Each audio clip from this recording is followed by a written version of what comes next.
Poco a poco vas despertando. Estás confundido. Poco a poco desorientado. Vas despertando. Apenas eres capaz de distinguir nada. Solo destellos, oscuridad, imágenes que van y vienen sin motivo, formas que todavía no comprendes y una voz que parece llegar desde algún lugar lejano.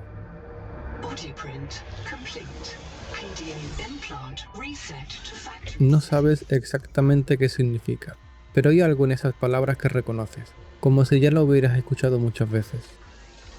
Miras a tu alrededor, intentando comprender dónde estás, pero nada de lo que ves te resulta conocido. Es un lugar completamente extraño, y por lo que parece, nadie está ahí para ayudarte. Buscar una salida, una herramienta, una pista, cualquier cosa que convierta aquel lugar desconocido en algo que puedas comprender. Y no tardas demasiado en encontrar esa salida. Aunque probablemente no sea lo que esperabas. Sin pensarlo mucho, te acercas al borde y saltas.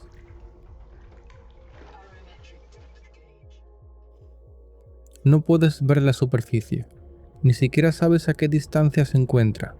Solo hay agua y oscuridad, tanto que no puedes abarcarlo con la vista.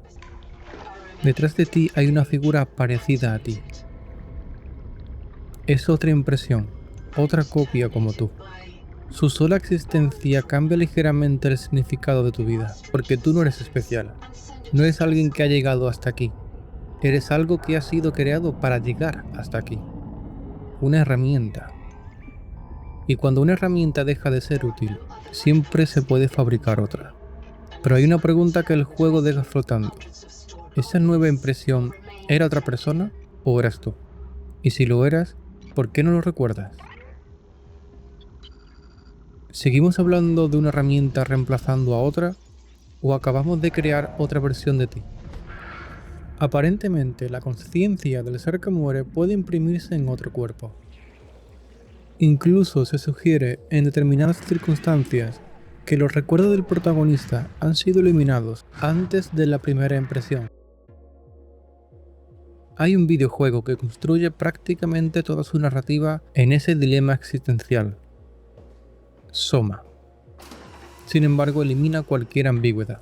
Cuando una conciencia se copia, el original no tiene por qué haber desaparecido. Durante unos instantes, existen dos versiones de la misma persona.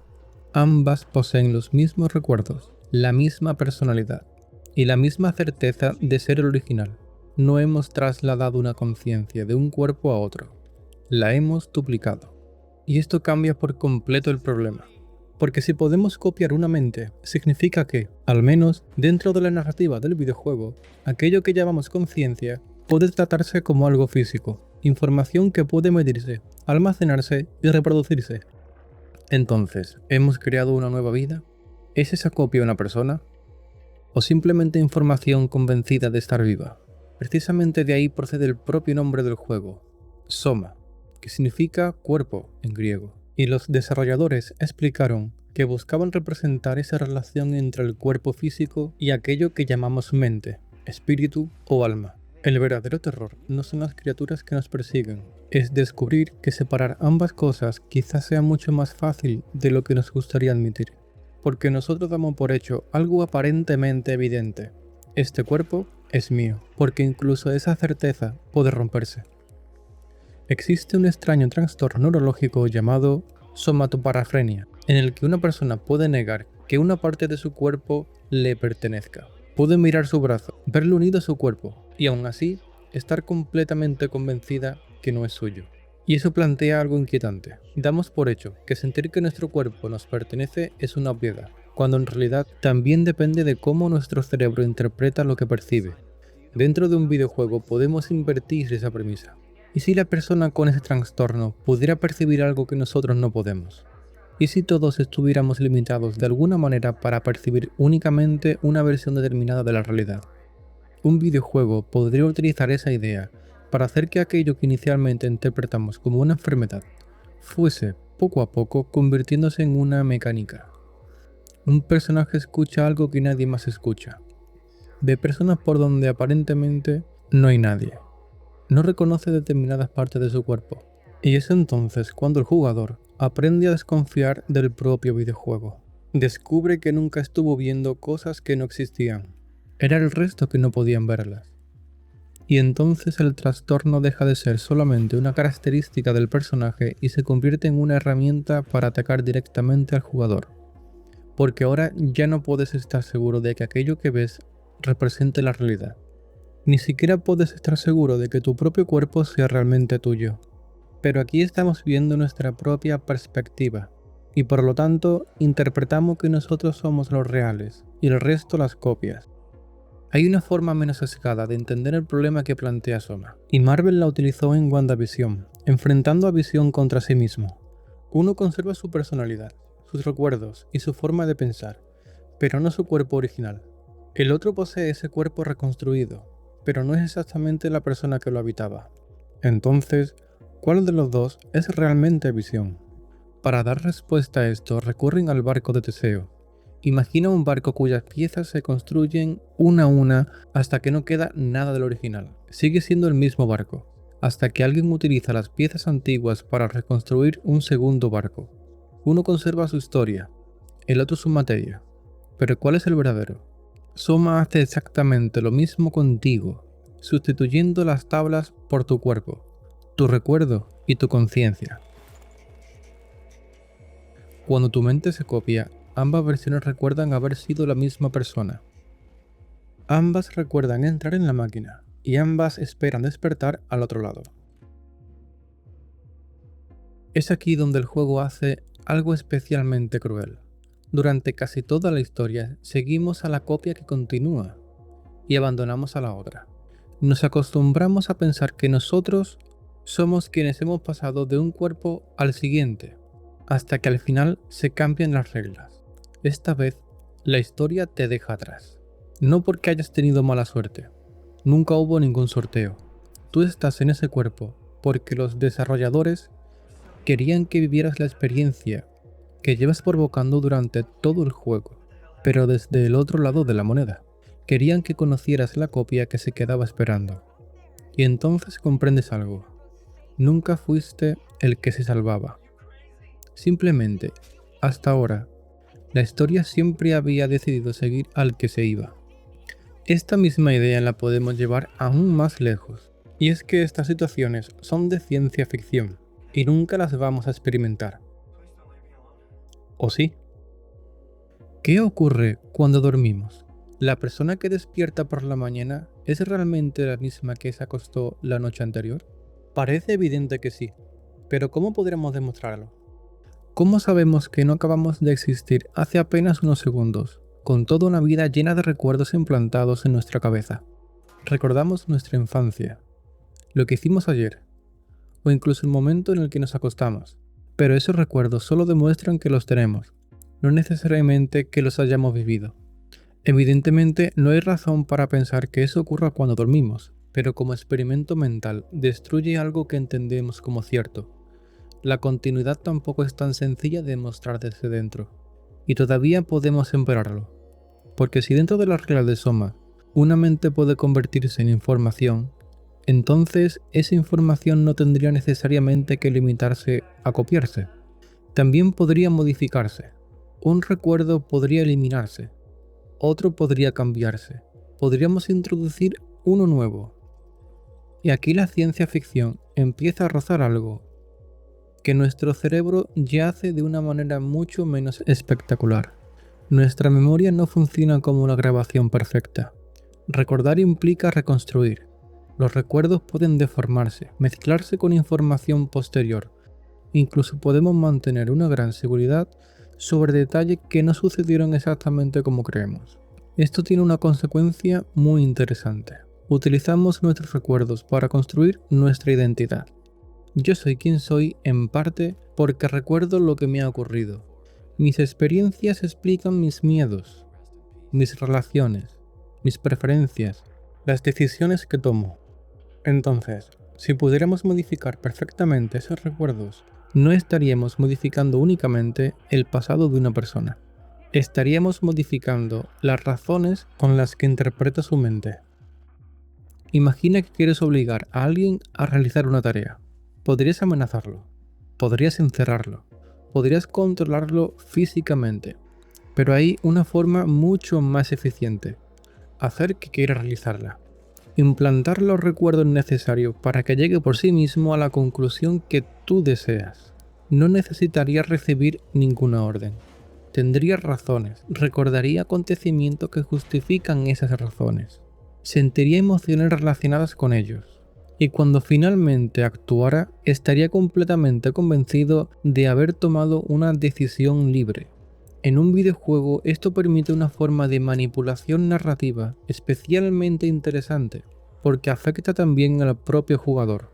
Es más, la utiliza directamente contra el jugador. El hombre elige, el esclavo obedece. En BioShock, esto permite una forma de manipulación narrativa especialmente interesante. Atlas nos guía a través de Rapture, nos explica dónde ir, qué hacer y cuál debería ser nuestro siguiente objetivo. Y nosotros obedecemos. ¿Por qué no íbamos a hacerlo? Al fin y al cabo, es un videojuego. Estamos acostumbrados a que alguien nos asigne una misión, aparezca un objetivo y nosotros avancemos hacia él. No lo interpretamos como una orden, lo interpretamos como parte del juego. Pero Atlas introduce de forma constante una pequeña coletilla en sus peticiones. ¿Quieres? Parece una forma educada de hablar, hasta que descubrimos que no lo es. Jack ha sido condicionado para obedecer cualquier orden acompañada de esas palabras. Una frase poderosa. Una frase familiar. Muchas de las decisiones que creíamos estar tomando durante el juego nunca fueron realmente decisiones. Y lo interesante es que el engaño no funciona únicamente sobre Jack, también funciona sobre nosotros. El juego nunca necesitó condicionarnos. No necesitaba una palabra secreta para obligarnos a avanzar por Rapture. Le bastaba con algo mucho más sencillo: hacernos creer que estábamos jugando. Atlas daba una orden a Jack. El videojuego nos daba un objetivo a nosotros, y ambos obedecían, por razones diferentes, pero con exactamente el mismo resultado. Ahí está parte de lo brillante que es BioShock. Utiliza una convención que normalmente ni siquiera cuestionaríamos, que el jugador debe cumplir los objetivos que le entrega el juego, y la convierte en parte de su argumento. La revelación no solo nos dice que Jack estaba siendo controlado, nos obliga a mirar hacia atrás y preguntarnos cuánto control teníamos nosotros. Porque la forma perfecta del control quizá no sea obligar a alguien a hacer algo, sino en conseguir que lo haga convencido de que ha decidido hacerlo. No necesitamos quitarle el control al jugador para hacerle sentir que nunca lo tuvo. Podemos darle libertad, dejarle explorar, permitirle elegir cómo superar cada obstáculo, hacer que sienta que cada decisión le pertenece. Y horas después revelar que todas aquellas decisiones aparentemente libres conducían exactamente al lugar al que alguien necesitaba llevarlo. El jugador conserva el control de cómo llegar. Lo que nunca decidió fue por qué quería llegar allí. Y quizá esa sea una de las formas más interesantes de utilizar la narrativa interactiva, porque una película puede mostrarnos a alguien descubriendo que ha sido manipulado, pero un videojuego puede conseguir algo bastante más incómodo: hacer que descubramos que nosotros también obedecimos. Por norma general, confiamos en los recuerdos que un juego nos entrega sobre nuestro personaje. Si una cinemática inicial nos demuestra que alguien asesinó a su familia, lo aceptamos como cierto. Si un personaje recuerda haber estado en determinado lugar, utilizamos esa información para comprender la historia. Pero ¿qué ocurre si esos recuerdos no son contexto? ¿Qué ocurre si son parte del sistema que están manipulando al personaje? Podemos darle al jugador un objetivo durante 10 horas y permitir que crea que comprende perfectamente por qué quiere alcanzarlo. Y después no revelamos que el objetivo fuese falso. Revelamos algo bastante peor: que el deseo de alcanzarlo nunca fue suyo. entonces todas las acciones que el jugador realiza voluntariamente adquieren un significado diferente. No le obligamos a obedecer, le dimos motivos para querer obedecer. ¿Qué ocurre si son parte del sistema que está manipulando al personaje? Quizá la pregunta que llevamos haciendo todo este tiempo estaba equivocada. Quizá no deberíamos preguntarnos cuál de las copias es la verdadera. Deberíamos preguntarnos qué prueba podrían presentar para demostrarlo. El cuerpo puede engañarte. Los recuerdos pueden copiarse. La conciencia puede duplicarse. La continuidad del ser solo puede experimentarla uno mismo desde dentro.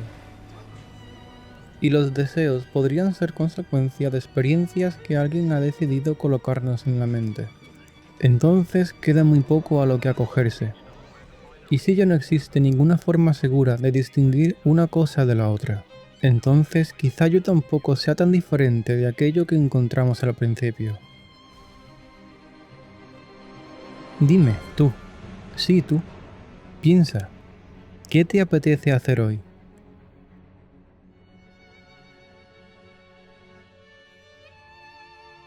Crees tener recuerdos. Una granja, una familia, un avión, un accidente. Y luego este lugar. ¿Hubo realmente una familia? ¿Se estrelló el avión? ¿O fue secuestrado? Obligado a caer. Obligado a caer por algo inferior a un hombre. Algo criado para ir sonámbulo por la vida hasta ser activado por una simple frase dicha por su bondadoso amo. ¿Enviaron a un hombre a matar o a un esclavo? El hombre elige, el esclavo obedece. ¿Quieres?